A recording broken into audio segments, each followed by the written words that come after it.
लेकिन जब आप सत्ता के नशे में होते हैं तो ये सब तथ्य तर्क आपको दिखाई नहीं देते। वही हुआ जगदीप धनखड़ के साथ। उनको लगा कि वो संघ के बड़े पदाधिकारियों से मिलकर उनसे शिकायत करके प्रधानमंत्री नरेंद्र मोदी को अस्थिर कर सकते हैं और अस्थिर करके एक ऐसा दबाव बना सकते हैं जिसके जरिए वो जो चाहे वो बात प्रधानमंत्री से बनवा सकते हैं। और वो भूल गए कि प्रधानमंत्री नरेंद्र मोदी किस स्वभाव के व्यक्ति हैं। वो झुकते नहीं हैं, चाहे चुनावी राजनीति में नहीं थे तब या चुनावी राजनीति में आ गए उसके बाद, मुख्यमंत्री बने तब या अब प्रधानमंत्री है तब। तो इन इतने सारे तथ्यों को नज़रअंदाज करके जगदीप धनखड़ आगे बढ़ रहे थे और उनको लग रहा था कि उनको सफलता मिल जाएगी। तो पहला उन्होंने जो बहुत बड़ा गलत कदम उठाया या कहें पाप किया, विपक्ष से हाथ मिला लिया सरकार पर दबाव डालने के लिए। सरकार को संदेश दे दिया कि हमारे समर्थन को टेकन फॉर ग्रांटेड मत लीजिए, हम कभी भी ये फैसला ले सकते हैं, ऐसा फैसला ले सकते हैं जो सरकार के खिलाफ भी जा सकता है। ये सरकार के लिए खतरे की घंटी थी। लेकिन असली जो खतरा लगा सरकार को वो दो घटनाओं से, एक का जिक्र मैं भी कर चुका हूं कई बार और लोग भी कर चुके हैं कि सोमवार को संसद का सत्र जब शुरू हुआ 21 जुलाई को, तो पहले दिन उन्होंने सदन में क्या किया।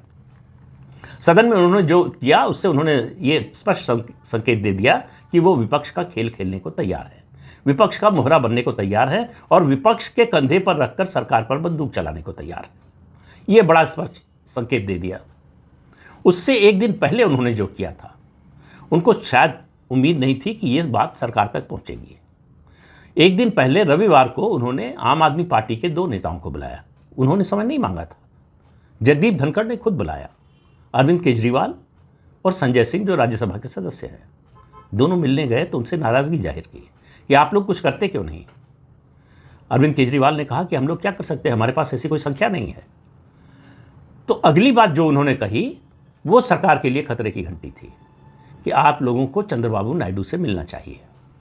अब चंद्रबाबू नायडू से अरविंद केजरीवाल को मिलने की सलाह देने का मतलब आप समझ सकते हैं कि क्या हो सकता है।